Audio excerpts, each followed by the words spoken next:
একের পর এক যুদ্ধবিমান, ক্ষেপণাস্ত্র আর বিস্ফোরণে কেঁপে উঠল ইরান। যুদ্ধবিরতির কাগজে কালি শুকানোর আগেই আবারও ইরানের উপর আক্রমণ চালিয়েছে বিশ্বমোড়ল যুক্তরাষ্ট্র।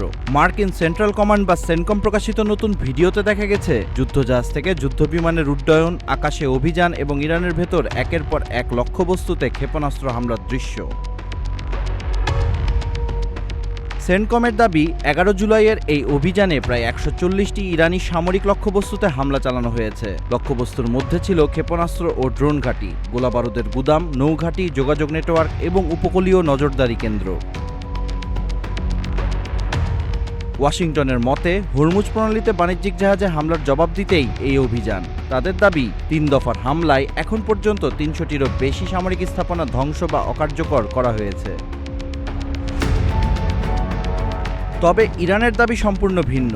ইরান বলছে যুক্তরাষ্ট্রই যুদ্ধবিরতির সমঝোতা ভেঙেছে, ফলে দুই দেশের শান্তি আলোচনা এখন নতুন করে অনিশ্চয়তার মুখে। একদিকে ক্ষেপণাস্ত্র ও অন্যদিকে পাল্টাপাল্টি অভিযোগ। এখন প্রশ্ন, এটি কি শুধু প্রতিশোধের লড়াই, নাকি মধ্যপ্রাচ্যে আরও ভয়াবহ সংঘাতের কাউন্টডাউন শুরু হয়ে গেছে?